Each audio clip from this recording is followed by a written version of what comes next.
Olá pessoal, vamos começar mais um episódio do Papo de Compadre. Dessa vez, ainda, né? A gente grava no mesmo dia. O episódio anterior que a gente falou de games já não é nenhuma surpresa. A gente grava no mesmo dia alguns episódios, então se a Cíntia não estava no de games passado, ela não está nesse, que é um assunto que ela gosta também, mas com certeza ela vai assistir. Cíntia, beijo, você faz muita falta. Beijo na Helena, beijo no Arthur, beijo no Pedro, beijo no Bruno, beijo em todo mundo. Vamos falar de um tema hoje que o pessoal costuma pedir no Instagram. Fala assim, pô, você nunca levaram ninguém de mercado financeiro? Eu falei, pô, mas esse assunto de mercado financeiro é para quem é rico, para quem tem dinheiro para investir e tudo mais, pô, deixa quieto. Mas sim, já estava na nossa lista, a gente queria falar de mercado financeiro. E hoje a gente está trazendo um cara que é referência, que é o Marcelo Malta. Ele é fundador da Arcane Investimentos, Grupo Arcane, né, que chama assim. É uma afiliada, como é que fala? Da XP? É uma empresa vinculada à XP. Vinculada à XP, só para não falar errado, pessoal. Então, a gente está com o Marcelo Malta. Seja bem-vindo, Marcelo. Obrigado, irmão. Prazer estar aqui. Prazer meu te receber. Vamos falar muito de investimentos. Vamos embora. E começa falando onde surgiu a Arcane e por que mercado financeiro? Por que mercado financeiro? Vamos lá, cara. Prazer enorme estar aqui, conversar contigo. Cara, a Arcane surgiu como uma coisa da minha circunstância mesmo. Na verdade, eu fazia estágio em engenharia civil, eu fazia faculdade de engenharia civil na PUC. Legal. E aí eu comecei a empreender no marketing multinível, que basicamente ali era construindo equipe, vendendo roupa, que era o produto ali da questão, que foi a época que eu comecei a ler mais. Eu nunca fui muito de ler livro nem nada.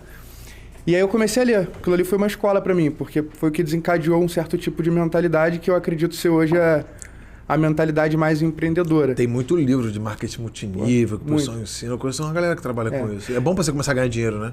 É uma boa dica para quem quer empreender. É um trabalho como qualquer outro, assim. Esse mercado é um mercado que vende muita coisa errada, como qualquer outro também, né? O próprio mercado financeiro, a assessoria que é o que a gente faz, muita gente vende errado várias coisas, vários tipos de produto. Mas é um passo legal, assim, porque acaba sendo uma escolinha, né? De vendas, de empreendedorismo, de motivação também. E aí o primeiro livro que eu li, se eu não me engano, foi um livro foi de um cara bem famoso, que é o Robert Kiyosaki, daquele O Escritor do Pai Rico, Pai Pobre, que é muito conhecido. Mas não foi esse o livro que eu li. Eu li o Negócio do Século XXI, que falava de marketing multinível. E aí, cara, me veio aquela vontade de cada vez mais de empreender, né? Assim, tava decidido a isso. Eu era estagiário de engenharia civil. Minha mãe trabalhava como gerente do Unibanco, na época, lá dentro do Projac. O Unibanco foi que virou Itaú depois, né? Foi que virou Itaú depois. E aí ela saiu e abriu uma empresa de consultoria financeira, mas muito ligada àquela parte micro ali, de planilhar, resolver pendência do dia a dia da pessoa e tal. E ela terceirizava a parte de investimento com pessoas do mercado, né? Assessores, o que hoje é conhecido como assessor de investimento. Ela trabalhava numa agência dentro do Projac da Globo? Do Projac da Globo, ela viu uma demanda da galera que ganhava dinheiro, não sabia fazer o que fazer. Não sabia o que fazer, o pessoal adorava ela porque ela era sempre muito sincera, né?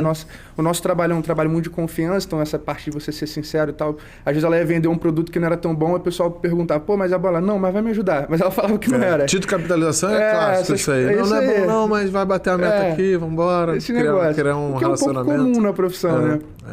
Mas aí o pessoal, pelo menos, tinha confiança dela ali, ela ajudava muito o pessoal. E ela viu essa demanda, saiu e terceirizava essa parte de mercado. E eu estava nesse meio querendo empreender em alguma coisa, me virava lá nessa parte de marketing multinível e ela me deu a ideia, por que você não tira a certificação e abre um negócio? Eu trabalhava na empresa de engenharia civil como estagiário, numa construtora. E eu falava, cara, eu já tinha decidido que eu não queria seguir aquela carreira mais tradicional, nada contra, mas não era a minha cabeça. Eu falava, pô, vou trabalhar, sei lá, 15, 20 anos numa empresa para virar diretor, sei lá, ganhar 40, 50, 60, aí vai depender. Poderia empreender em engenharia civil, mas poderia, precisa de um caixa mais alto para começar também, né? Também. E aí é isso, aí acabou surgindo essa oportunidade, ela me deu essa ideia, ela falou primeiro com o meu padrasto da época, falou com a minha irmã também, que tem uma irmã mais velha, eles não quiseram, e eu fui lá e peguei. Que certificação é essa? É a Ancor. Ela era uma certificação que era da Fundação Carlos Chagas, na época que eu tirei. Hoje é da FGV. A FGV é quem faz a prova. Não é uma prova muito... tipo SUSEP para corretor? É tipo isso. É uma prova, não é uma prova muito complicada. Existe uma certa hierarquia ali, né? CPA 10, CPA 20, que geralmente é para o gerente. As classificações, tá. Exato. Aí tem o CEA, que é para geralmente o pessoal que trabalha como assessor de investimento dentro do banco, que é o que exigem. E acima do CEA tem a Ancor. É um pouquinho mais difícil ali, mas é mais ou menos as mesmas matérias. E é uma profissão que está crescendo muito aqui no Brasil. Muito mesmo, assim. Sim. É eu tipo acho na até... época que eu... Pode falar. Não, eu ia falar que na época que eu entrei em engenharia, tava aquele boom de engenharia do petróleo. Foi ali por volta de 2012, se eu não me engano. Eu quase fiz engenharia do petróleo. E aí, tá tipo naquela época, assim, todo mundo fala de assessoria, porque de fato tem uma demanda muito grande aqui no Brasil. Eu tenho até essa opinião minha, não tô aqui para cravar nada, até porque o mundo é muito dinâmico, né? Na minha opinião, engenharia são 5. Engenharia elétrica, eletrônica, mecânica, química e civil. Não estou dizendo que são melhores, não. Sim. Mas elas são a base de qualquer outra. Tipo, se eu tivesse eu tenho um filho, né? Se ele quiser escolher fazer engenharia, ele fala, pô, vou fazer engenharia do petróleo. Pode fazer, mas você vai fazer engenharia mecânica e vai fazer uma pós em petróleo. Tipo, fazer engenharia ambiental. Porque você acha que são áreas mais macro, né? Eu acho que é tudo muito novo, que também pode acabar. Não acabar o petróleo pode acabar, sim, mas assim, vai ter trabalho, sim, mas você talvez possa largar ganhando muito, mas depois fica muita gente procurando aquilo. Mas o trabalho do engenheiro civil, mecânico, químico... A engenharia de produção também é bem legal. Ela é mais nova e ela se consolidou. Depois pra produção. Ela se consolidou. Não posso esquecer dela. As pessoas até brincam assim, mas engenheiro de produção não é engenheiro. Tá? Não, é sim, claro que é. Só que eles são mais... É engenheiro de produção. O cara tem um foco mais administrativo e tudo mais. Sim. Essa também é muito boa. Até para trabalhar no mercado financeiro. Você vê muita gente de produção no mercado financeiro. Mas essa petróleo e tal, eu tenho essa ideia. Talvez faça uma mais tradicional e depois se especializa. Que tem muito mercado, ambiental, etc. Cara, olha só. Esse tema que você falou é uma coisa que até bate por que eu escolhi engenharia. Porque assim, de fato, tem engenheiro em qualquer mercado. Mercado de RH, em empresa multinacional, tem engenheiro. Sim. Agora, por que eu escolhi engenharia? Na época, como qualquer jovem, né? Não sabia o que fazer. E aí eu fui para um daqueles eventos que a UFRJ promove, anual, para você conhecer os cursos, entender um pouquinho melhor o que cada um faz. Sim, eu fiz lá também. Você fez lá na UFRJ? Não, fiz na PUC. Eu fiz lá na PUC. Eu fiz a UFRJ, tem esses eventos sim. Até para estágio, até para conhecer as engenharias, tem esse evento. E aí eu fui, cara, eu fiz tudo. Fiz psicologia, astronomia, direito, fiz todas as palestras lá que tinham. E eu lembro que a de engenharia foi a que eu mais gostei. Legal. Porque o cara falava exatamente isso aí que você falou, assim, de maneira mais macro, né? Assim, ele falou, cara, ele foi apresentando as engenharias, mas ele falou assim, logo no início da palestra, ele falou, engenheiro é engenheiro. Tinha um tom, assim, bem cheio de marra, assim. Um pouco arrogante até, né? Não era nem arrogante, não, mas, tipo assim, muito convicto de que o engenheiro é o Não, eu falei isso porque engenheiro acaba... Alguns, né? Acaba tendo. E aí, mas ele falou assim, engenheiro é engenheiro, tem engenheiro em tudo quanto é lugar e tal. Vou apresentar aqui, mas vai ter um engenheiro mecânico que trabalha não sei aonde, parará. Sim. E eu gostava de física, as matérias de exatas ali em geral era o que eu mais gostava. Vou fazer engenharia. Mas é porque engenheiro aprende a solucionar problema. É uma profissão muito de solucionar problema. É isso, acho que não tem muito o que falar. Então você cai em qualquer área, você pode não entender. Você vai ter que estudar aquela área. Sim. Mas você já tem aquela base da engenharia de resolver problemas. Sim. O engenheiro é aquele cara assim. Eu converso muito com minha esposa, ela é economista e contadora. Aí você fala assim, dá um exemplo aqui. Fulano pagou a conta... Quanto é que foi aquela conta que a gente pagou? Ela vai... Não me lembro. Aí eu, não é possível. Até na hora de... Eu só quero saber se foi 100, 200, 300. Tipo assim, ela... Não, acho que foi 314,20 centavos. Tipo assim, não, engenheiro é isso. Assim, 300. Até quando fecha a conta, assim, geralmente tem um amigo que fala, você que é engenheiro, faz a conta aí. A gente resolve rápido e arredonda as coisas, né? Mas eu acho que é isso. Eu acho que a engenharia, ela traz muito essa capacidade de abstração, né? Porque você tem que fazer conta, então... Para resolver problema no dia a dia é muito bom. Sim, se você afunilar muito, você acaba não resolvendo. Mas aí o mercado financeiro, você fez a prova, certificou? Aí eu fiz a prova. Naquela época a prova não tinha toda semana. Hoje em dia acho que tem quase toda semana. Tem uma área lá da empresa que vê isso, mas eu acho que é quase toda semana ainda. E aí eu fui para São Paulo, eu estudei umas 3 semanas, assim, bastante. Fui para São Paulo, porque eu não tinha no Rio, era de 3 em 3 meses, demorava. E fiz a prova, não passei. Aí voltei, estudei mais 2 semanas firme e passei aqui no Rio, ia ter no Rio. Legal. E aí foi, cara, eu sempre conto assim, que eu comecei muito aos trancos e barrancos, porque a prova, né, a gente está falando aqui de um podcast de empreendedorismo, ela não te ensina a empreender, obviamente, e ela não te ensina sobre mercado financeiro. Então, hoje em dia, um assessor júnior, né, que tira prova, às vezes até vai fazer migração de carreira, alguma coisa, ele geralmente já entra numa estrutura que ele tem muito apoio. Só que o mercado era muito novo naquela época, na própria XP. Tem quantos anos isso? Isso foi em 2015. Eu lembro que foi segundo semestre de 2015 que eu comecei. Foi quando começou. Eu tenho cara de velho, mas eu tirei a prova com 22 anos. Hoje eu tenho 30. Não, então ainda não é cara de velho, não. E aí foi muito novo. Então, tipo assim, eu fui abrir empresa, pra mim era muito novo, eu tinha certificação, mas eu não sabia falar de uma série de produtos. Naquela época foi bom porque só se falava de renda fixa, né? Que é um investimento mais conservador. Mas explica, aí você teve que trabalhar num banco ou quando quem faz essa prova vira um cara autônomo? Não, então, como é que é? Quando você tira essa prova, naquela época você se vinculava a uma corretora. Você montava seu CNPJ e se vinculava a uma corretora. Você vê que eu não entendo nada. Pra mim, tudo é banco, tá?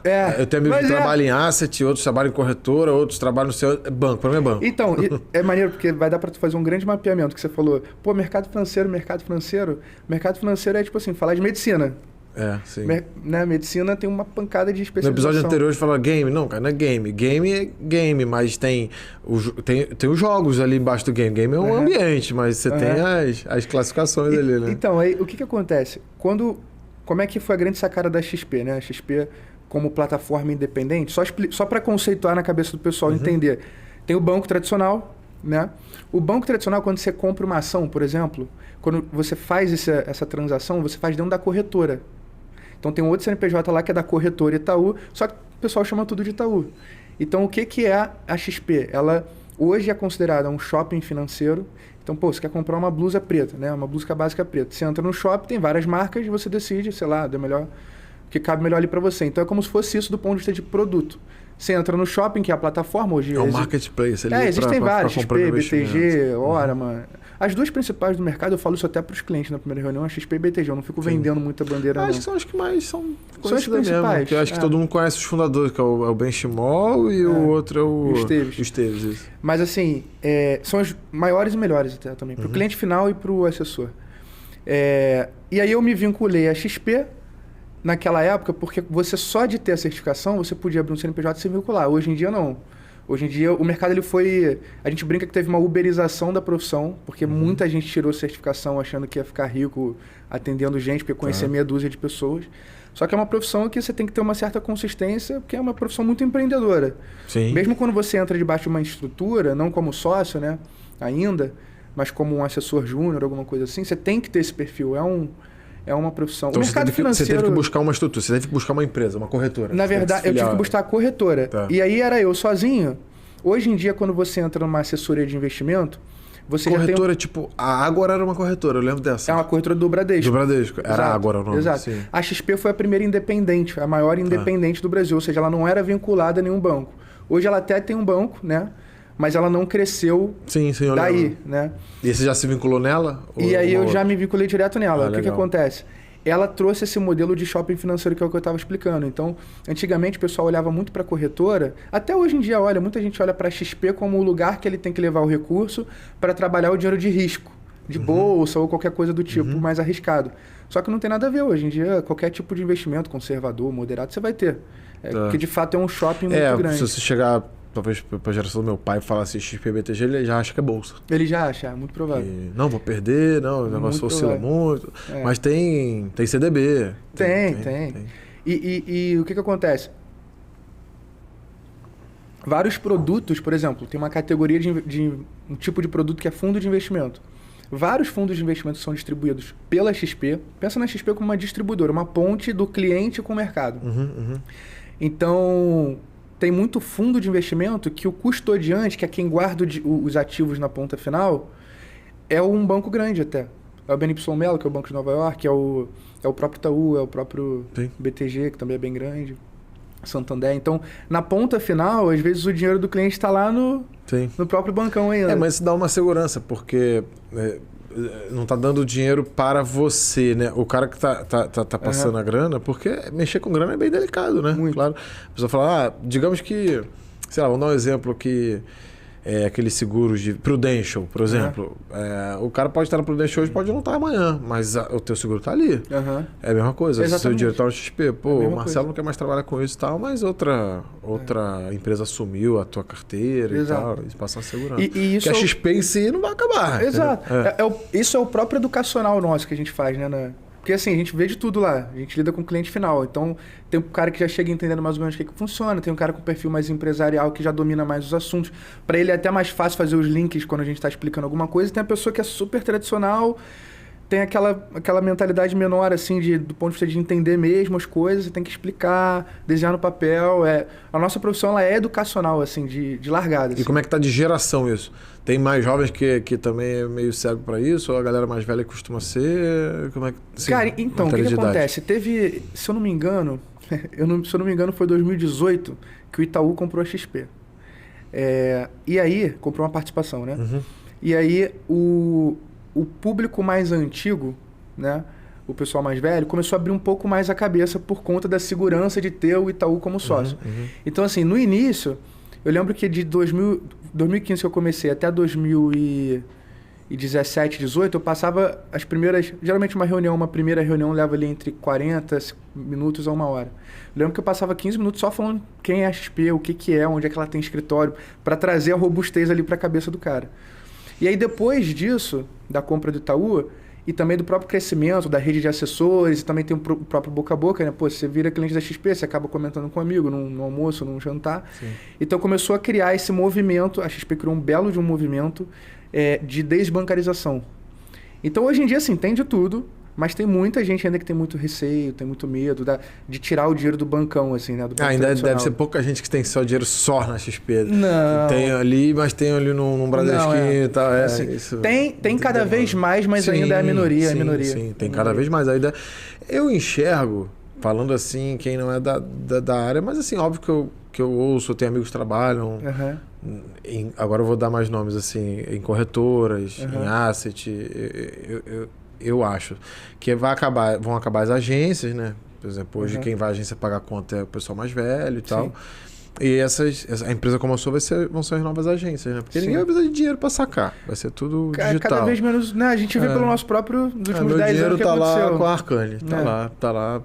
Tu usa tem cartão. a XP por trás. O cartão da XP vai ter cartão. O Pix diminuiu extremamente a transação. Eu acho que ainda assim, vai levar um tempo. Se acabar... É uma tese, né? Isso é uma tese, não é uma tese... É uma tese que tem os seus porquês. De, tipo, acabar a agência, etc., mas uma coisa, o pessoal fala muito disso, né? De inteligência artificial, tecnologia, etc. E o mundo está, de fato, cada vez mais tecnológico, mas, cara, se falar o ser humano, ele tem uma ânsia por relacionamento. Então, assim, quando você for falar desse assunto de dinheiro, é muito difícil você digitalizar tudo, sabe? Sim. Sei lá, por causa dos golpes hoje que são digitais. É. Meu pai conversando com meus sogros e tal, eles têm pavor. Todo mundo já perdeu um dinheiro aí no golpe do WhatsApp e tudo mais. Hoje o cara consegue te roubar sem arma, atrás de um computador, e leva uma quantia muito maior do que se fosse pegar a tua carteira.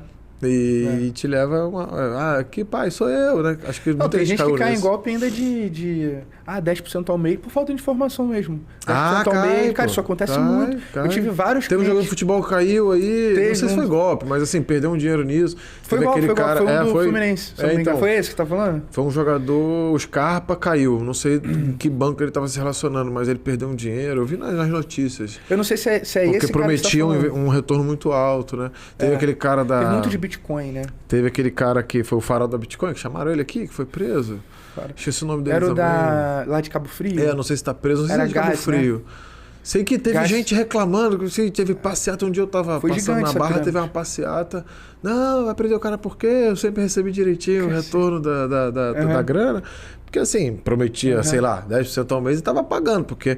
A pirâmide ainda estava girando, né? Enfim, cara, tem umas que se sustentam assim. Teve uma, eu não sei se é essa que você tá falando, mas que patrocinava o Vasco, cara. Caramba. Entendeu? Então o cara cria um brand, cria uma coisa, um ou outro recebe de fato. Porque enquanto tá chegando cliente novo... É fácil pagar. Você consegue outros, ali, ir pagando. E eu lembro que um amigo meu me perguntou, pô, cara, tem um negócio aqui e tal. Não, mas ele fala que opera Bitcoin, tem como, parará. Aí eu sempre explico da seguinte forma, para o pessoal que é leigo, muita gente não entende, né? Porque não é simples mesmo, entendeu? Eu falo, cara, pensa o seguinte... Os caras mais cabeçudos do mundo, que têm as suas assets, as suas gestoras, né? Que estão lá investindo. Tem lá um economista, tem o CEO, tem um cara que está conversando com o dono de empresa, tem uma equipe de economistas nerd, parará. Esse cara ele vai entregar, assim, ao longo de 15 anos de histórico de um fundo de ações, que é um fundo mais arriscado, que teoricamente poderia dar um potencial de né, de maior retorno, ele vai conseguir o retorno de, sei lá, 16 a 24% ao ano depois de 15 anos. Ou seja, alguns anos ele vai render 40, outros anos com o fundo, né? Outros anos ele vai render menos 10, né? E no acumulado, quando você olha uma janela longa, ele vai render 16% ao ano a 24% ao ano. Um bom fundo de ação. Eu sei amigos que trabalham com isso, falam isso. O fundo rendeu esse ano... É isso, 15, como 20, é que o cara vai dar 10 ao mês? 10 ao mês, pô. Tu não precisava mais empreender, nem eu, a gente botava lá. É. Não é sustentável, né? Mas isso é muito antigo, né? Dos primórdios humanos aí. Sim.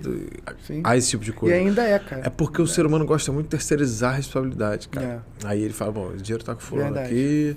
Isso já... ele até prefere, tomei um golpe do fulano, ao invés de falar, eu perdi meu dinheiro. Entendeu? Tipo assim. É verdade, isso é verdade. Se ele tá com o dinheiro em casa e ele é roubado, a casa é assaltada e o colchão é levado e o dinheiro tá todo no colchão, ele vai falar, fui burro, deixar o dinheiro no colchão e tal. O fato dele deixar o dinheiro com alguém roubar ele, conforta mais o coração dele do que ele abrir um negócio e quebrar. Ele fica com vergonha. Porque se ele abrir um negócio e quebrar, ele fica com vergonha. Exato.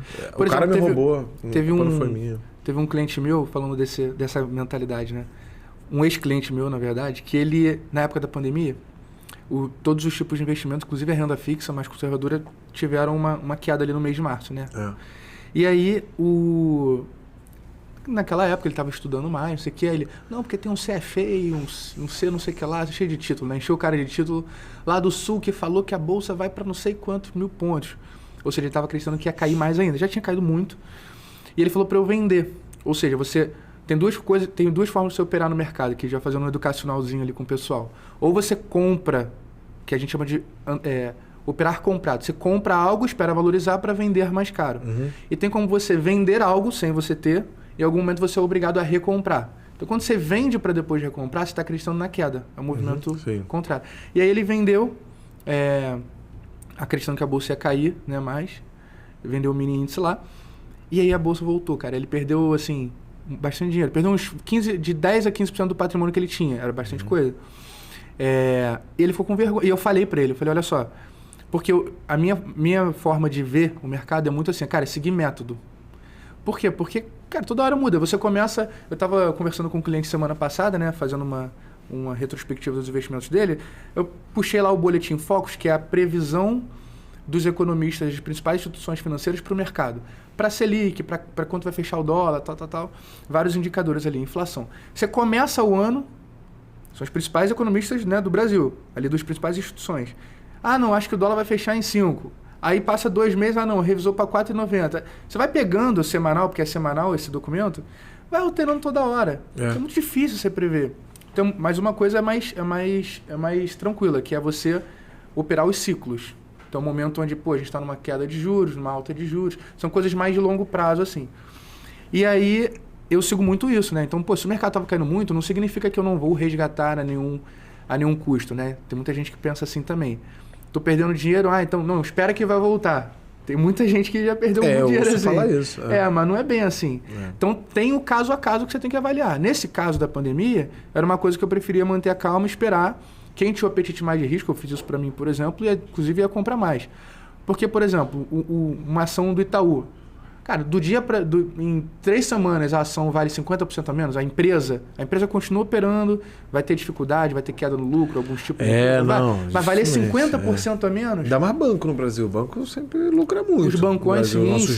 A nossa taxa de juros é alta, pô. É sempre lucro. O pessoal, eu ouvi no podcast assim, fala que varejo, aviação, que é delicado, né? Tipo assim, você pode ganhar muito, mas também do nada pode... Varejo, eu particularmente, assim, para longo prazo eu não gosto muito, porque tem muita concorrência, muita tecnologia envolvida. Mas aí, voltando para o assunto desse cliente, aí o que acontece? Aconteceu o contrário. O mercado, bem no ponto que ele entrou lá, o mercado voltou, e aí ele perdeu dinheiro. Ele ficou com vergonha. Sim, porque aí foi uma opção dele. Era melhor se outro tivesse perdido pra ele. Eu senti que, assim, ele depois ficou com vergonha, ele não queria me encontrar para falar. Porque eu liguei para ele e falei, olha, cara, o dinheiro é seu, você que toma a decisão, mas eu sou teu assessor, eu tenho que dar minha opinião. Porque tem muito assessor também que é assim, né? Ele, não, porque agora tá assim. Aí ele, não, tá bom, vamos trocar ele. Ele tá sempre preocupado em manter o cliente, não instruí-lo, vamos dizer. Eu instruí, eu falei, cara, olha, eu não faria isso por conta disso, mas se você achar, beleza. Aí ele fez e...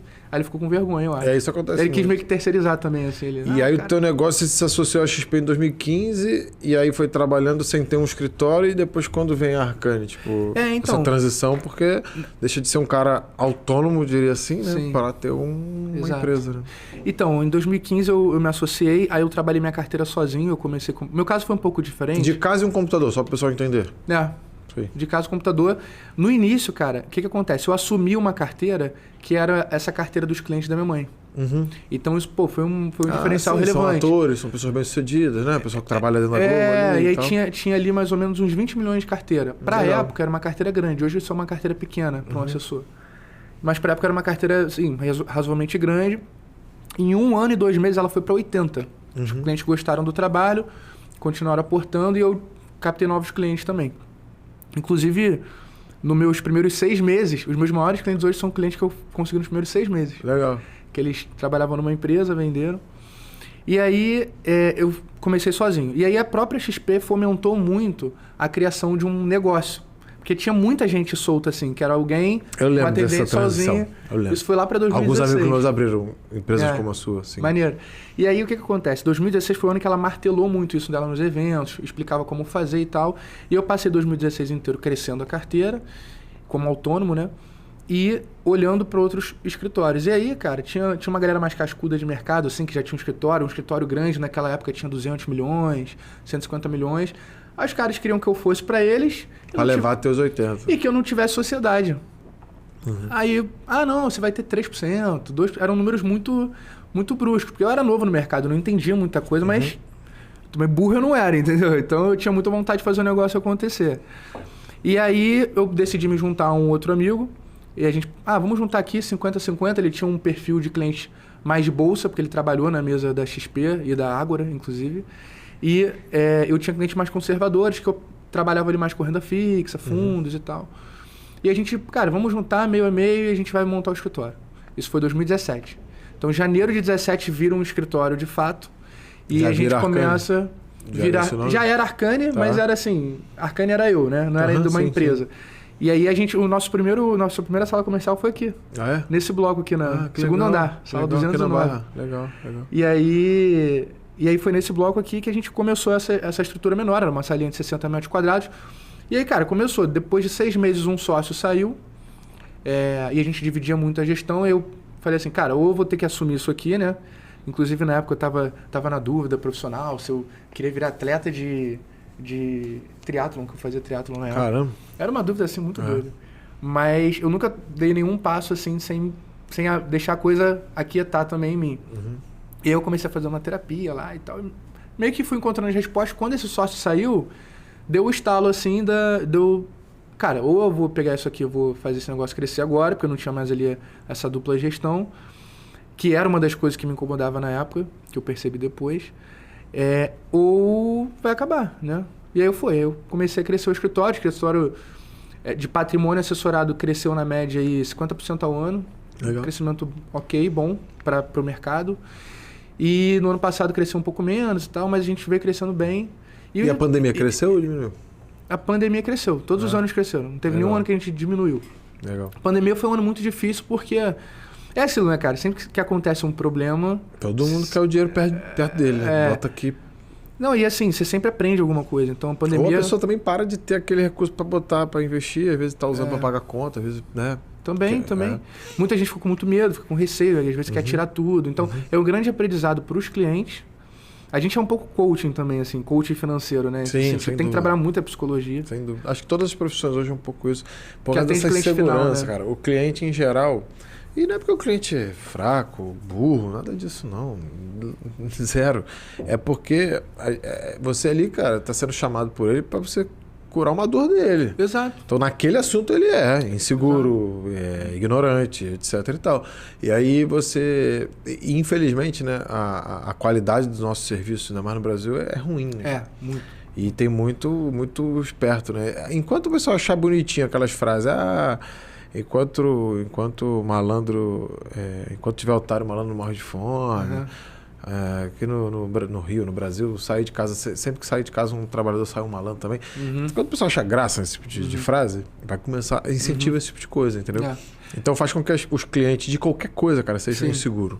Então assim, ainda mais que envolva uma grana substancial. Por exemplo, o cara vai ali comprar um chinelo de R$20, ele tem ainda uma certa segurança, mas ele não vai estar ali com o punho cerrado pra você não, sabe? De olho em você não. Agora o cara tem que comprar um carro. Sim. Pô, todo mundo tem medo de vender carro, comprar carro. Não, vai que o cara, porra, não passa documento no meu nome e tal. Então acho que essa insegurança. Ainda mais num país como o nosso, que tem muita gente metida esperta. Né? Tem muito, né, cara? E assim, tem muita... Porque assim, problema tem em todo lugar, né, Rafael? Mas assim... Tem um pouco da questão da impunidade aqui no Brasil, né? Também, que é bem exato. Você pega, por exemplo, um caso desse de pirâmide que a gente estava falando. Teve um cara aqui da Barra que era... Eu, inclusive, já tinha jogado pelada com ele, não conhecia, não era amigo nem nada, mas já tinha jogado uma pelada com ele, que foi essa pirâmide aí dos 10% ao mês. Tiveram duas principais, a Gás, se eu não me engano foi essa, e teve uma outra lá de um cara. O cara foi preso, aí saiu na mídia e tal, tinha muita gente pública envolvida, então deu mais repercussão. Eu morava ali perto, morava ali no PP e malhava na Biorritmo, que é ali do lado, coladinho, né? Sim. E aí, passou uns 2, 3 meses, o cara tava solto. Então... porque é crime financeiro ainda, né? É difícil, Sim. Aí não tá envolvido droga, não tem arma e tal. Realmente é cultural mesmo. Lá fora não, lá fora o bicho pega, né? Pega mais. O que acontece? Pra diminuir essa questão que você falou, né? Eu trabalho muito, tanto com os assessores, porque eu tenho que formar assessores lá dentro da equipe, né? Chega pessoas novas e tal. Ou ex-gerentes de banco que viram assessores, é um movimento que está acontecendo muito. O pessoal entra também achando que vai ficar rico, vai ver que não é bem assim e sai. Tem muita gente que... Ou não? Tem, muito. Tem, muito. Né? Mas é por causa da própria venda de muitos escritórios. Porque imagina assim, o que acontece? Nesse modelo que a XP criou, você tem... Hoje, por exemplo, a XP tem mais de 400 escritórios. A gente está ali entre os 50 maiores, mais ou menos. Dentro de cada um desses escritórios, a experiência do cliente muda muito. Por conta do assessor. Quem está atendendo ele na ponta final. Então, por exemplo, pode ser que tenha um cliente que chegue na Arcane, tenha uma experiência não tão boa com o assessor e que tenha uma excelente com a outra. Então, não é nem Arcane nem XP, às vezes é o assessor. Qualquer serviço assim, né? Às vezes você pode entrar lá numa loja da Cíntia, vamos supor que você pegue lá uma vendedora que esteja num dia ruim, sei lá, cometeu algum erro. Putz, não é necessariamente a empresa. Do que claro, ponto vendedor. Se é uma coisa estrutural, sempre que você entra em qualquer loja, em várias... Então tem também isso, mas a nossa profissão tem muito disso. Então eu tenho que formar os assessores. Tecnicamente, do ponto de vista comportamental, psicológico, enfim. Então eu tento formá-los dessa maneira, como eu vi que eu cresci bem também como autônomo, eu ainda tenho minha carteira, que é sempre instruindo. Então, assim, o cliente final, ele não quer entender de mercado. Sim, muitos gostam, isso é excelente até, pra gente é melhor. Mas a maioria não gosta de ficar falando de economia.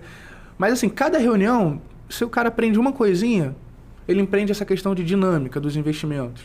Então, nesse sentido que eu estava falando, a pandemia foi um aprendizado muito grande para os clientes que tiveram um pouco mais de paciência, entenderam essa questão de método, etc. Eles viram na prática que, putz, também não é o fim do mundo, entendeu? Esses períodos ruins que acontecem.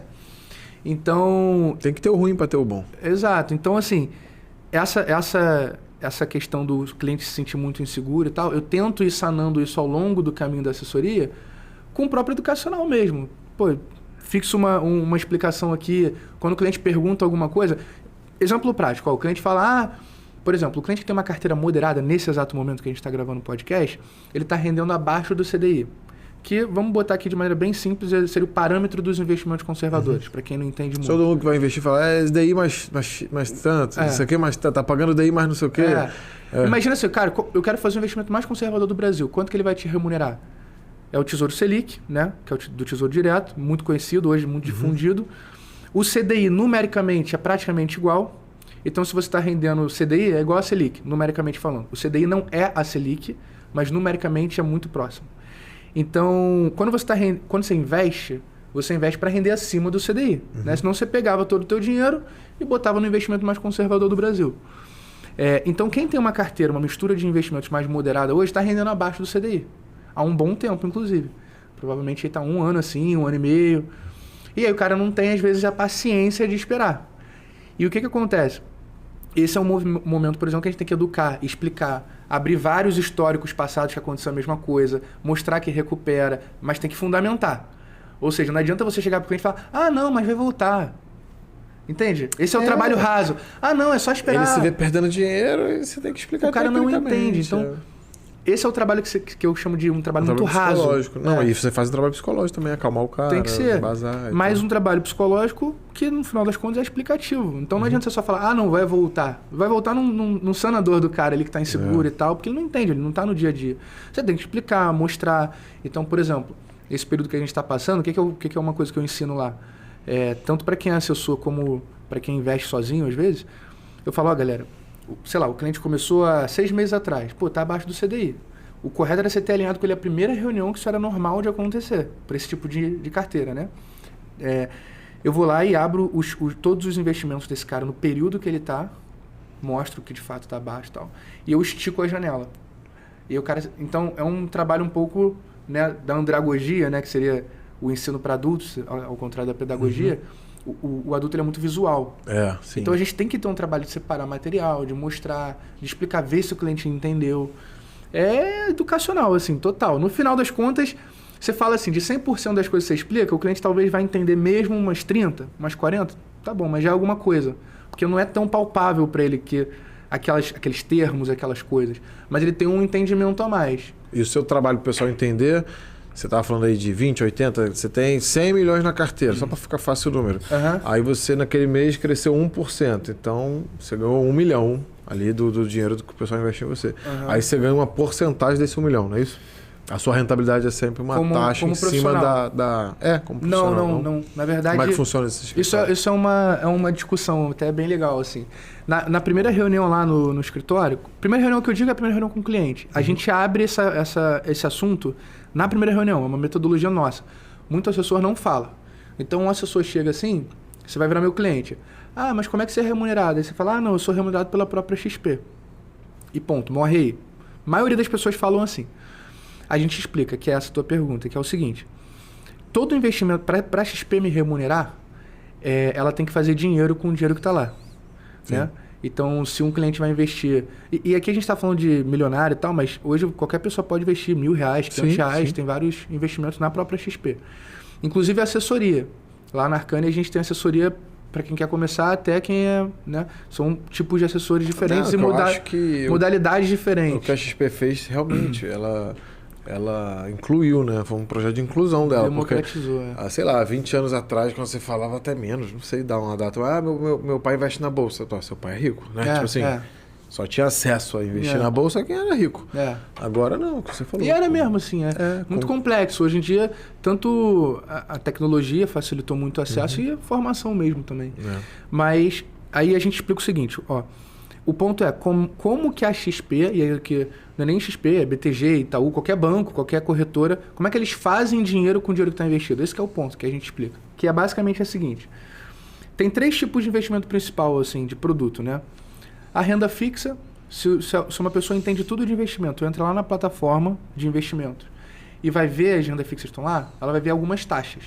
Então vamos supor, uma renda fixa que vai te pagar, você trava 2 anos e vai te pagar 12% ao ano.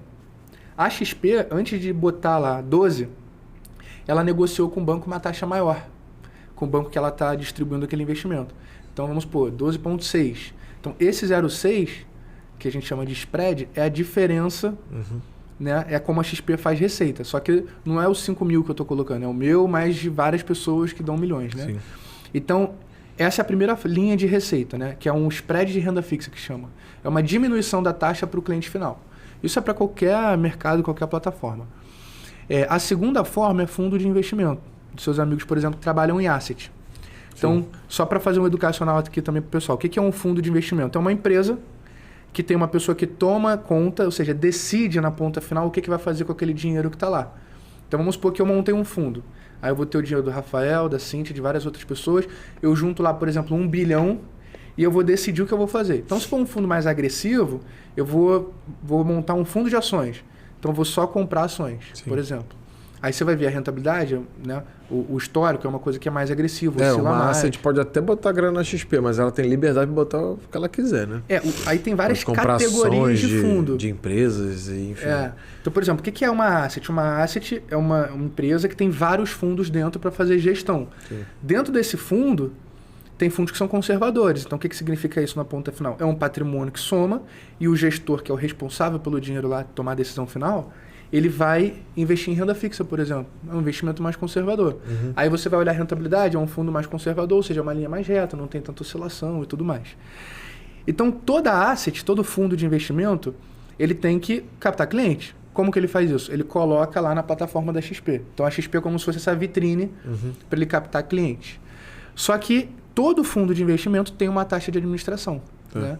E aí ele, para poder colocar esse fundo lá, ele abre mão, ele diminui a margem dele, né? Então ele abre mão de um pedaço dessa taxa, vamos supor que a taxa seja 2%.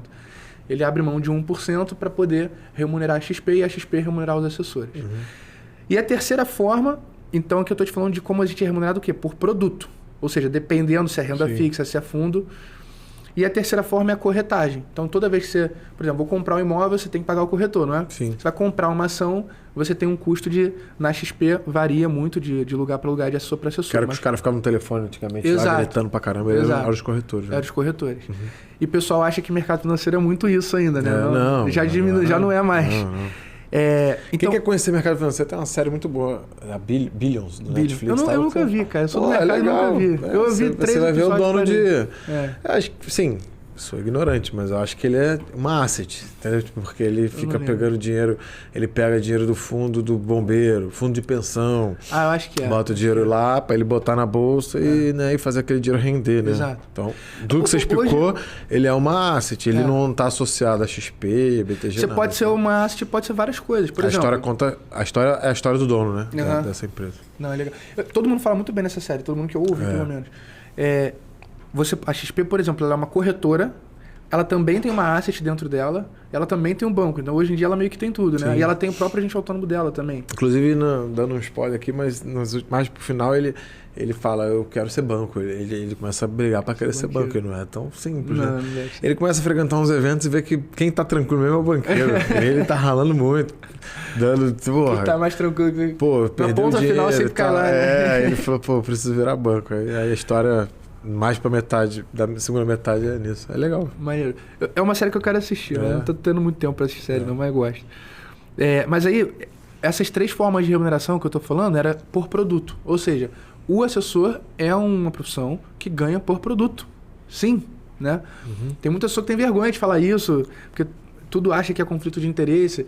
Por exemplo, qualquer profissão, você vai ter... médico, por exemplo, que às vezes vai te indicar uma cirurgia que não precisa, porque ele quer ganhar, né, o dinheiro da cirurgia.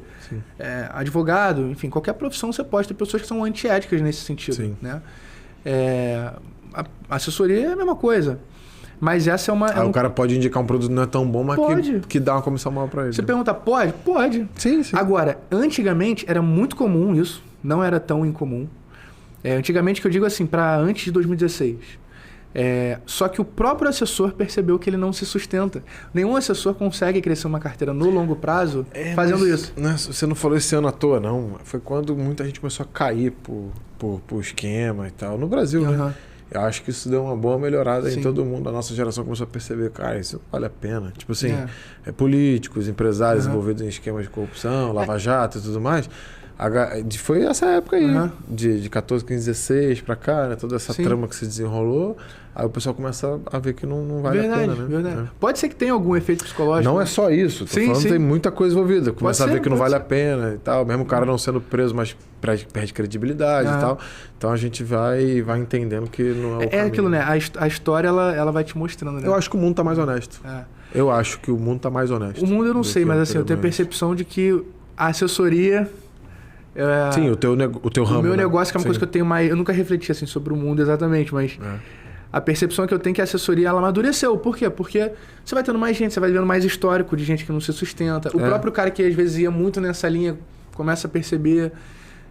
Então, isso mudou muito, assim, muito mesmo. Ainda tem, com certeza, mas eu acho que é minoria. Hoje se eu concordo.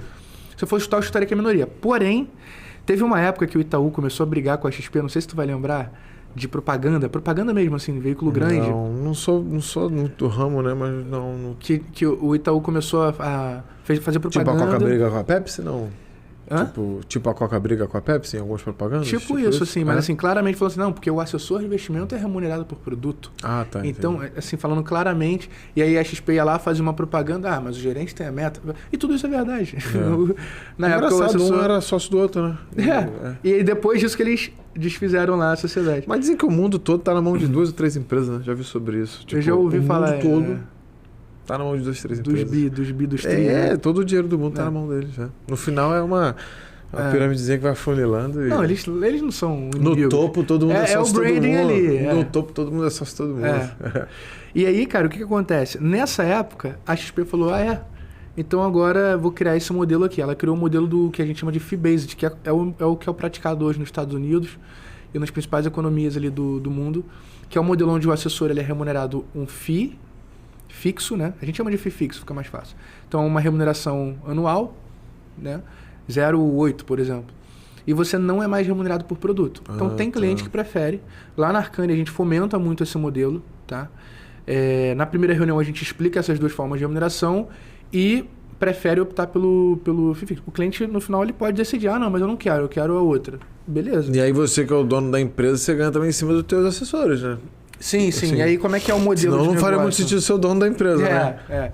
É como se fosse uma imobiliária, né? Então, você né, tem os corretores e tal. Bom exemplo, tá aí. É uma boa, que é mais palpável, né? Imóvel. Então, sim. Qual que é a minha trajetória? Como se eu fosse um corretor, que depois eu virei imobiliária, coloquei outros corretores, time, gerente, Você ganha em cima da comissão do mais ou menos isso, só que é produto financeiro, é mercado, né? Sim. E aí, essa outra forma de remuneração, quando o cliente opta por ela, ele tem alguns benefícios, que é aquela taxa da renda fixa, que eu dei o exemplo de 12, lembra? Eu consigo subir ela um pouquinho. Então, eu aumento para 12,2, 12,3. Não é muita coisa, tá? Mas eu subo ela um pouquinho. A outra, então, e não sou remunerado pelo spread. O fundo de investimento, o que viria para mim como assessor, né, ou como empresa, eu deixo de receber e volta para a conta do cliente. E a parte de ações, o cliente não tem esse FII sendo cobrado. Então, vamos supor, o cliente tem 500 mil, 100 mil está em ações, aquele 0,8 que eu dei de exemplo fixo vai incidir só sobre os 400 e 100 mil. Então, assim, tem essas 2 formas de ser remunerado. Então, o assessor ele entra numa estrutura, ele tem todo um treinamento, uma preparação, um apoio para captar clientes, etc. E cada estrutura, né? Por exemplo, tem a Arcane, tem vários outros escritórios. Cada um foca num tipo de assessor. Hoje a gente foca em assessores mais qualificados, pessoas que tenham como captar do próprio ciclo, etc. A gente não foca em pessoas júniores, por enquanto, né? Captar o próprio ciclo é o cara ter uma rede de contato legal, um gerente de banco que já tem relacionamento, um empresário que quer começar a fazer isso, mas que seja o foco dele, porque a gente não acredita muito no part-time para essa profissão. Enfim, então a gente foca em pessoas que têm um potencial, porque, cara, querendo ou não, é uma profissão que exige que você tenha uma circunstância que te ajude. Eu acho muito legal quem fala de part-time, quem está começando. Eu não tenho paciência para quem está começando e fala de part-time. Eu também não. Na minha profissão não funciona. Eu acho que você pode ser part-time depois você atinge uma certa posição. Você já estruturou alguns negócios assim, e tal. Você pode ter mais de um negócio. Eu tenho mais de um negócio, mas pelo menos o primeiro... Todos eu dedico tempo, mas... O primeiro, né, que é que você estrutura tudo ali e você aprende, é 100%, cara. Você já cometeu o erro de tentar fazer uma outra coisa no caminho durante esse período que você estava estruturando? Não, até que... Eu cometi. Não, graças a Deus. Assim, mas não é porque eu tinha a leitura de que daria problema, não. Eu acabou só focando, assim. Não, então eu cometi esse erro. Hoje, assim, para mim é bem claro o seguinte, tem gente que é muito dispersa, né? A própria forma da pessoa ser, ela é muito dispersa. Então, toda hora tá querendo fazer um bico aqui, outro ali, e achando que vai dar uma pancada com isso. E é difícil que dê, né? Pode ser que dê, mas vai ser exceção. Hoje eu acredito, assim, falando de empreendedorismo, que o foco é esse que você falou. Você começa uma coisa, foca nela, estrutura ela muito bem. Pô, quando ela tá girando sozinha ou praticamente sozinha, você já tem uma fonte de renda dali, aí você bota um pé em outras coisas e tal. Sim, exatamente isso. Então, acho que o primeiro negócio, o primeiro emprego, né? Assim, poxa, eu quero ser empresário, mas não tenho grana, porque meu negócio exige uma grana, tem negócio que não exige uma grana inicial alta. Aí você primeiro se estrutura, você fica empreendendo no CNPJ de alguém, não tem problema nenhum. Nenhum. Eu até falo, o meu sócio hoje na empresa de engenharia, que até nos apresentou, né? O Domingo, deixar um abraço para ele aqui, ele assiste podcast. Ele é empreendedor. Sim. E hoje, agora, ele de fato, oficialmente né? Virou empresário, desculpa. Mas empreendedor ele sempre foi, porque... Começou ali, estagiário, foi crescendo junto, e a empresa, hoje ele é sócio da empresa. O empreendedor ele é um estado de espírito, né? Cara, igual você falou de imobiliária, eu acho que... Lembra aquela época que era moda ser surfista? Que você só comprava Quicksilver, Billabong, era a marca... Eu tenho 36, você tem 30. Não sei se você pegou essa geração. Eu peguei, da Quicksilver eu peguei. Você tinha que ter aquele estilinho, né? Tava bombando na época. É estilo de vida. E você repara que o surfista... Muitos tentaram, agora só ficam os que de fato, né, surfam mesmo. Mas é um estilo de vida, né? Sim. O cara se alimenta bem, o cara tem aquele cedo, acorda cedo, vai surfa. Com calma pra praia. Muita gente queria surfar meio-dia, né? A praia ficava lotada meio-dia, mas o surfistão mesmo tava lá, 5 horas da manhã, 6 horas da manhã surfando. Empreender é isso. De vez em quando dá uns booms, surge um monte, desaparece. Mas se você não assume o estilo de vida do empreendedor, né? Sim. É um estilo de vida mesmo, Sim. não é? Não diria que é profissão, nada, é estilo de vida. Sim. E você pode ser tanto numa empresa, no CNPJ dos outros que falam, né? Quanto no CNPJ. Eu concordo, 100%. Eu tenho um pouco de raiva da pressa, cara. Eu costumo ser... Mas minha esposa fala que eu sou lento. Assim, isso é uma coisa muito de hoje, né? É a minha percepção. Eu não sou muito antigo, né? Mas, assim, eu vejo que... O histórico os jovens estão muito mais apressados. Mas é por causa dessa bomba de informação que eles recebem. Eu acho que também. É muita informação, cara. Acaba deixando você mais apressado. Você sabe que você tá vendo... Quando você ia lá no sábado e alugava um filme pra ver com sua família, etc., ou uma fita de videogame, você ia lá no sábado pra poder ficar domingo e segunda, né? Era aquela maldade já de... Tanto é que era disputado, assim. Saiu aí o Tubarão 5. Aí, porra, tinha que chegar cedo ou já ligar pro dono da locadora. Tinha todo um trabalho pra você conseguir. Segura aí esse filme e tal. E aí quando você dava 8 horas da noite, você ia comer uma pizza e ver o filme, só tinha aquele filme, cara. Você tinha que ver aquele filme. Hoje não, cara. Você tá vendo uma série, você fala, pô, mas tem uma boa que tá estreando aqui, cara. Que já tá louco pra acabar aquela série. Acho que é questão... Aí desfoca, né? E é engraçado, porque... É uma frase que eu gosto, assim, não tô levando pra religião nada, né? Que o pessoal fala que a pressa é inimiga da perfeição, né? Isso é uma verdade, porque... O apressado come cru, aquelas coisas todas. E é exatamente isso. E aí você pode entrar em várias coisas. A Bíblia já dizia isso também. Sim. E tal. É isso, cara. Se você tem que fazer com calma. Tem religião. Eu me considero cristão, né? Porque eu acredito em Deus e tal. Preciso até voltar a frequentar mais a igreja em si, né? Até porque eu tô com um filho de 3 anos. Tem um. Eu tenho um. Você tem um? Eu tenho 2. Eu vi o Lourinho lá. Eu tenho um filho de 3 anos. E aí acho legal frequentar. A gente tá até, de vez em quando, tem aparecido. Mas... eu acho que é importante ter, né? Porque o empreendedor, inclusive, tem que ter Tem uma hora que você chega num não digo de patamar, porque sempre vai ter alguém acima, abaixo e tal, eu não ligo muito para isso, é o seu patamar. Tem uma hora que você procura mentores e tal, acaba não tendo, porque você foi crescendo e tal, no teu ramo você acaba não tendo. É só a espiritualidade mesmo para te dar uma acalmada e tal, você confiar, né, em alguém, em alguma coisa. Cara, eu chamaria isso aí de, vamos dizer assim, de motivação, porque... Ao longo do processo de crescimento, a gente vai tendo motivações diferentes. Quando a gente é adolescente tem uma, quando é criança tem outra, quando é adulto tem outra, teoricamente, né? Quando você é adulto você está olhando no mercado de trabalho, o que eu vou produzir, como é que eu vou crescer e tal. Tem gente que já vai com esse olhar para o mercado de trabalho com uma demanda mais afetiva ainda, de se sentir bem, entendeu? Então, às vezes, o cara tem uma exigência... a idade dele exige algo dele, né? Que ele tá olhando com um olhar mais objetivo, produzir e tal, e ele ainda é uma pessoa muito afetiva, isso atrapalha.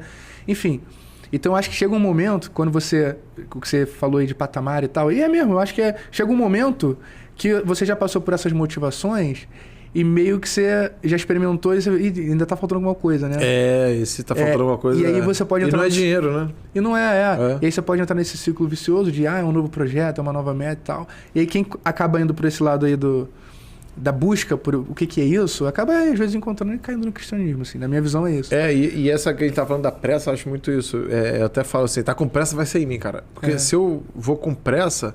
Eu me atrapalho. Eu, Rafael, por isso que eu não posso ser apressado, entendeu?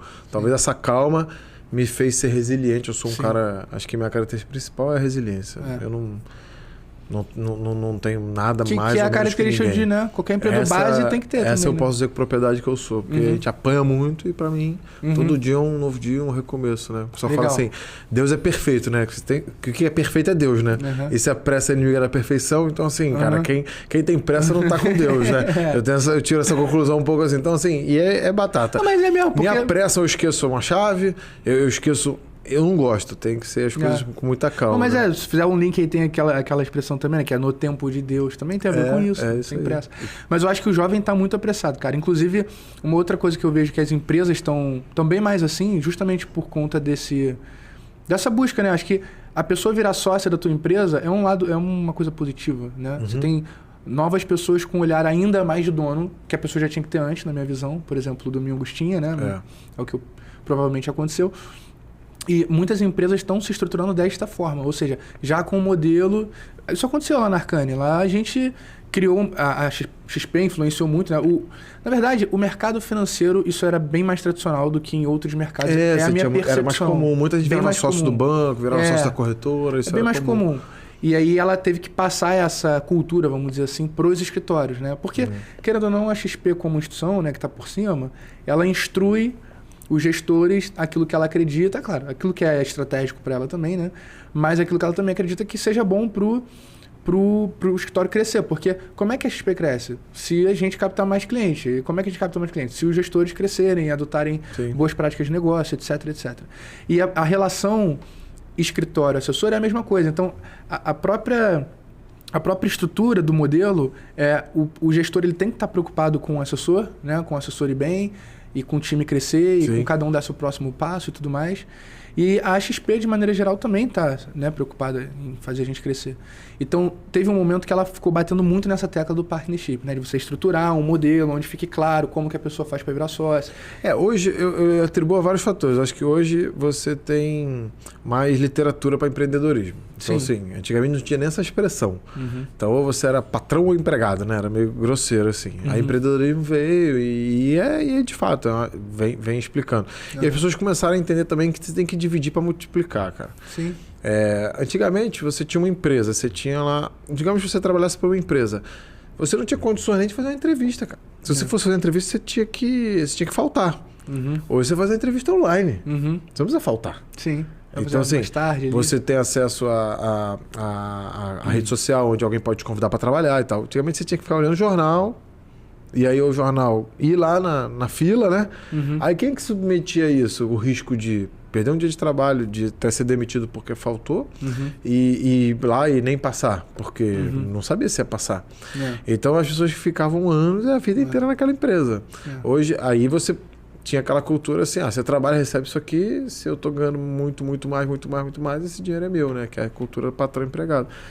Agora, com toda essa comunicação, com essa muito mais veloz tudo, né? É uma forma até de retenção de mão de obra. Sim. Você tem Depois que você encontra o propósito nas pessoas e vê o teu time crescendo, te dá o maior prazer ver aquela pessoa que começou contigo ali, o próprio domingo, poder tirar umas férias, sair do país e tal. Nossa, maneiro. Você vai vendo, e isso é o meu propósito, isso me faz bem. Talvez tem gente que não se sinta bem com isso, eu não tô aqui pra julgar ninguém. Mas isso me faz bem. Aí você começa... O meu propósito são pessoas. E aí eu fui montando novas empresas e o que eu sempre me apego são as pessoas e tento estruturar processos para ela ficar cada vez mais automática. Mas... Para outras empresas, talvez, que não tenham esse apego, a criar esse modelo de ser sócio é a retenção de mão de obra também. Para você ter a pessoa crescendo junto contigo. E é melhor você ser dono de uma... É melhor você ser dono de... Seu faturamento é 100 milhões. E você é dono 100%. É melhor você começar a faturar 200 milhões e ser dono 80%. É isso. Entendeu? Você abre mão. Mas isso é uma coisa que é exatamente assim... A pessoa tem que estar atenta a isso hoje. Porque você falou... O negócio são pessoas. Uma empresa, ela tem um papel social, né? Ela tem ali uma função social que ela cumpre. De acordo com a finalidade, né? Do que ela presta de serviço e tudo mais. E as pessoas também querem, né? As pessoas anseiam crescer, melhorar. A gente quer cada vez mais isso. Então, virou uma forma, de fato, um modelo para reter talento. Mas também, e porque reter talento, você ajuda a pessoa a crescer, você ajuda ela, às vezes, a ter um caminho mais fácil de empreendedorismo. Então, por exemplo, hoje, assim, na assessoria, o cara trilha um caminho até o momento que ele vira sócio. Ele pode sair, abrir o próprio escritório? Pode, mas assim, Depois que já tem algo mais estruturado, é muito difícil ele... Você tá sócio de uma coisa estruturada, você vai começar do Exato. zero. Vai ter uns que vão tentar, e é legítimo. E tá tudo bem. Tem gente que é assim, não, eu quero ter o meu, aí é a cabeça e tal. Mas se você sabe que se ali se você trabalhar mais, você vai ganhar mais. E aí, pra que ele vai abrir o dele, né? Só uma última dúvida antes da gente entrar nas perguntas finais, que a hora passa rápido aqui, né? Passa rápido pra caceta. Todo mundo diz que empresa não é faturamento, né? Assim, claro que é bom faturar, mas assim, nem sempre quem fatura muito tá ganhando muito. Escritório, assim, é batata isso? Se esse escritório tem 1 bi, o outro tem 600 milhões, o outro tem 400 milhões, tem 100 milhões, é maior, é mais, tá performando melhor? Isso é um número que define ou não? Não. Pode ter um de 1 bi que não é tão bom quanto o de 500. Não. Cara, não, a resposta é não, com certeza não. Ah, legal. Tem um pra mim era. Não, tem um estudo de uma consultoria independente do nosso mercado, que eles falam, é bem renomado, assim, bem confiante, vamos dizer, que 80% dos escritórios não dão lucro hoje. Lucro operacional. Não é lucro líquido não, lucro operacional. Ou seja, tem bastante gente com BI aí que não dá. Eu conheço um, por exemplo, do nosso tamanho que não dá.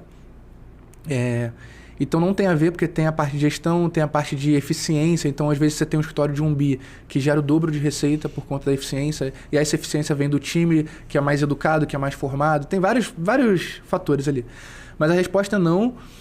Inclusive, tem muitos escritórios de maiores, assim. Eu conheci um, por exemplo, que tinha 2 bi ou 2 bi e meio, mas que não tinha um acordo societário bem feito. Então, sei lá, 40% do time, 30% do time levantou da cadeira e foi para um outro escritório, e aí? Não tinha nada que protegesse. A gente já aconteceu lá de sócios saírem, mas foi tudo certinho. A gente tem Então, assim, é uma mistura de governança com eficiência interna. Esse número... porque é patente para esse mercado. Não, muita gente fala assim, meu tem 1 bi, meu tem aqui e tal. Não quer dizer nada. Então foi bom para assim, o que é a qualidade do que o escritório tem internamente, isso é uma coisa legal de olhar. Então, por exemplo, hoje, pro nosso tamanho, a gente batemos 1 bi aí faz 2 meses, um mês ou 2 meses. A gente bateu 1 bi, que era uma marca muito importante pra gente. É uma marca... Não deixa de ser uma marca. Bastante... O primeiro histórico que bateu 1 bi, se eu não me engano, foi 2019 ou 2018. Não faz muito tempo. Hoje em dia tem vários, Mas é uma coisa que foi importante pra gente, é um marco. Quando eu comecei, eu não imaginava. Pô, tu vai ter 1 bilhão assessorado. Mas pro nosso tamanho... eu não falo isso com soberba, é só um fato mesmo. Porque assim, pro nosso tamanho, a gente está muito mais estruturado que os outros escritórios de 1 bi, no sentido de coisas. Então, por exemplo, hoje, a gente está falando aqui de mercado financeiro, investimento, mas o que é o assessor? O assessor, ele é o personal financeiro do empresário, não necessariamente empresário, um cara que é CLT, mas que fez sua carreira executiva, enfim.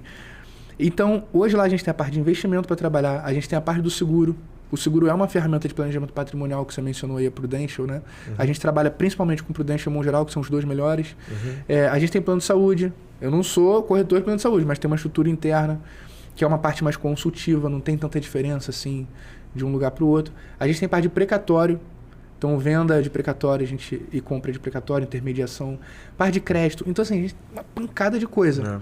Então, o cliente ele vem com uma demanda e a gente resolve. Então, assim, o escritório ele tem que estar com uma estrutura interna boa, né? E o atendimento bom. Eu acho que é isso. Assim. Hoje a gente não está nessa lista dos 80% que não lucram operacionalmente. A gente, inclusive, tem lucro líquido, mas não tem tanta essa relação não, cara. Legal, a gente tem lucro líquido, lucro operacional e... Que era a imagem que eu tinha. Tipo, igual não se o Brasil é penta, a Itália é tetra, enfim, isso assim, isso é patente, sabe? Tipo assim, não, então não é. Legal. Traz essa sensação, né, pra muita gente, mas não é, na prática não é bem assim, não. Não é só isso. Não é só isso. Legal, Marcelo. É uma pena que a gente tem que ir para as perguntas finais. Vambora. Mas a gente bateu um papo legal, acho que instruiu o pessoal. Esse é o meu primeiro podcast, foi legal, bem... legal. Vai gerar bons cortes. Porra. Para o pessoal aprender sobre o mercado financeiro. Eu acho que acho que cabe bem essa pergunta para você aqui. Qual é o empresário que você admira e se inspira? Empresário? Cara, você não falar bem mal não, pô. Você já tá na XP. Você ia falar, então deixa. Não ia, cara, pior que eu não ia. Assim, eu vou ser muito sincero, tá? Eu não conheço muitas histórias de empresários de perto. Porque tem uma coisa, Rafael, vou responder essa pergunta assim. Às vezes a gente tem uma ideia da pessoa, né? Por exemplo, antes de eu chegar aqui, você tem uma ideia de como é que eu era. Sim. Aí você tá conversando, você tem uma outra ideia. A gente vai se relacionando. Assim, de pessoas que eu conheço, um pouco mais próxima, um empresário que eu tenho muita admiração é o Ítalo Marcílio. que é um médico... falar. O médico. É um médico psiquiatra. Hoje ele tem vários empreendimentos, mas ele é eu sou aluno dele de várias formações. Ele é um cara que eu admiro, que me ajudou muito. Me formou, na verdade, assim, uma espécie de formação humana mesmo. Me ajudou muito. Ele é um empresário. Por quê? Porque eu acho o seguinte, cara. Eu acho que muita gente atrela sucesso à performance profissional e financeira. Quase que automaticamente. Mesmo quem fala, não... Mas você percebe, assim, que tem esse link. Eu acho que sucesso é a gente se esforçar verdadeiramente, então só quem pode dar essa resposta é você, para caminhar para aquilo que é a finalidade da vida, né? Então, que na minha visão pessoal é conhecer Deus, se relacionar com Deus e se unir a Ele. Então, no trabalho, é importante na sua empresa, é importante a gente ter esse olhar também para a finalidade do trabalho dentro desse aspecto. Então, o sucesso para mim é a gente estar nesse caminho aqui, né? E ele é um cara que eu vejo que faz isso de maneira muito legal, muito prática, muito constante, que produz, obviamente, muitos frutos, não só no trabalho, mas na família. Então, ele é um cara que eu admiro bastante. O sucesso não é grana, não é performance profissional, não. É família, tá bem, a sua casa. Eu digo que você tem que ser empreendedor dentro de casa também, sabe? Você tem que empreender em casa. Sim. Sua casa tem que ser um estilo empresa. É trabalho, né, cara? A empresa mais importante que eu tenho é minha casa. Não importa. Todas as outras podem acabar. Aquela se tiver desajustado lá, né? E se aquela ali acabar, vai acabar as outras. Então, assim, aquilo ali é a principal empresa. Tem empresa que literalmente acaba por isso, né? Porque a vida pessoal do cara Eu até, para ser meu sócio, eu avalio isso, sabe? Vida pessoal? É importante. Não, acho que eu só avalio isso. Maneiro. Aí, depois que eu concluo essa etapa, eu avalio outras coisas. Maneiro. Mas se ali naquela primeira etapa não passou, pode ter bi, pode ter tri, pode ser o que for. Não... Cara, não existe nada no ser humano. Eu falei bi, tri é dólares e milhões, não importa. Não importa. Eu avalio. Mas essa cabeça é muito legal, cara. É importante. Você vê que, assim, o próprio perfil do pessoal, assim, falando de confiança, por exemplo, você falou do teu sócio. O perfil de quem estrutura uma família é um perfil tende a ser um perfil mais confiável. Não significa que quem não tem família estruturada não seja. Mas você vê, porque, né, tem ali um modelo mental que, para funcionar, pra você fazer uma família funcionar direito, não mascaradamente, 30 anos de casamento, né? Tem que ter virtude ali, né? Eu vou nos valores, né? Porque você não pode querer que... Se você, não tenho, mas se você tiver um sócio de 23, 24 anos, claro, ele pode estar casado, pode ter filho, mas se ele não tiver, não tem problema não. Também não, Mas você vai nos valores. Sim, o que ele pensa da vida, o que ele quer. Esse cara bota o dinheiro na frente? Quem bota o dinheiro na frente, pra mim, já tá errado. Verdade. Porque quem bota o dinheiro na frente é aquele cara que é o que você falou, que é o que vai pegar, se a comissão tá pagando mais e o produto não é tão bom, é isso que ele vai fazer. Quem bota o dinheiro na frente, não tô dizendo que ele vai me roubar, não. É que assim, ele, numa obra de engenharia, já que você estudou engenharia também, ele vai botar o cimento mais barato. Porque eu vou lucrar isso lá na frente. Aí, porque nem tudo que a gente faz no trabalho tem a ver com isso, né? Com o retorno financeiro. Então, às vezes, quando você for por essa linha, você vai ter um conflito. Os momentos que eu mais amadureci e evoluí como empresário e como pessoa foi quando eu tava passando por algumas crises que todo empresário passa. Sim. Você cresce um pouco, natural, até você estabilizar. Foram os melhores momentos. Eu adoro uma crise. Cara, você falou do nossa família é uma empresa, não. Você falou, nossa família tem o teu trabalho ali, eu olho como um trabalho. Porque é a minha principal empresa, a minha família. É isso. Porque não existe nada no ser humano que seja bom que não exija trabalho. Então, nada. Se você pensar, não tem nada. A gente quer ficar mais bonito, vai dar trabalho. Tem que escovar o dente, tem que passar maquiagem. Quer ganhar mais dinheiro, vai ter que trabalhar direito. Tal. Quer construir uma família, vai ter que trabalhar. Eu digo, trabalho no sentido assim de se sacrificar por algo maior, né? Por isso que eu tenho... Eu não vou falar, assim, dificuldade... Pra trabalho, até pra amizade, assim, preguiçoso me incomoda, sabe? Caralho. Porra, mas difícil você ver o cara que é preguiçoso, bem-sucedido. Ele faz aquela pergunta, às vezes, assim, já... E quando eu falo bem-sucedido, não é dinheiro, né? Assim, dificilmente o preguiçoso tá bem, né, cara? Tipo, é muito difícil, né? É a preguiça, porque tudo dá trabalho. O trabalho edifica, né? Por exemplo, você cultivar uma... Eu gosto de usar muito a palavra cultivar. Quem são seus amigos, seus maiores amigos hoje? Porque você cultivou, né? Rapaz, eu tenho Você cultivou a amizade. Você tem que estar junto, né? Eu tenho muito amigo. Eu tenho muitos amigos, não sei assim. Eu tenho amigos, mas amigo mesmo, a gente conta na mão, né? Eu sou padrinho dos filhos da Cíntia, do Bruno, marido dela, então a gente é muito amigo, eles são padrinhos do meu filho e tal, enfim. Então eu posso falar vários. É ruim falar nome, porque eu tô falando dela porque ela grava podcast comigo, porque eu não posso esquecer de alguém. Mas eu tenho uma amiga, ela ouve o podcast, o nome dela é Michele. essa me ensinou a ser amigo. Eu não sou nem nos pés dela, mas essa cultiva amizade, cara. Maneiro. Ela te dá bom dia, ela faz questão de estar com você. E dá trabalho pra ela, não tem? Eu já falei pra ela, pô, como você cuida da nossa amizade. Maneiro, então, né? assim, ela... Beijo pra você, Mir. Você ensinou muito sobre amizade. E eu comento isso com minha esposa, e minha esposa concorda e tal. É aquela pessoa que é o elo mesmo dos amigos. Se as amizades ali que estão em volta dela, que também existem porque ela cultivou. E dá trabalho, você fica olhando assim, cara, dá trabalho. E é isso, que é casamento, você tem que cultivar também, você tem que separar tempo. Isso cabe mais um podcast. Maneiro. Eu nem vou fazer a segunda pergunta, que a gente tem que encerrar mesmo, mas, pô, prazer, aprendi muito sobre o mercado financeiro. Obrigado, cara. Parabéns pelo seu trabalho e espero que a Arcane cresça muito. Obrigado. Que vá para 1 bi, que passe de 1 bi, 2 bi, 3 bi, mas com lucro líquido, né? Que você falou. Tem que ter, né? Senão não adianta. A empresa tá aí pra isso também, né? Senão não adianta. Pessoal, assista aí nosso podcast, Spotify, YouTube, curta nosso canal, se inscreva no canal. Se inscreveu no canal, Marcelo, do YouTube? Ainda não, vou Então se eu sair daqui agora, fazendo um compromisso aqui. É isso aí. Segue a gente no Instagram, papo.decompadres. Cíntia, já você tá de volta, Heleninha tá crescendo forte aí. Talvez nos próximos episódios ainda não dê tempo, mas já você tá de volta. Beijo, você faz falta aqui. Pessoal, até a próxima. Marcelo, quiser passar um recado aí pra família, se despedir, fica à vontade. Tranquilo, cara. Tranquilo? Obrigado. Então é só encerrar. Valeu, pessoal. Um abraço.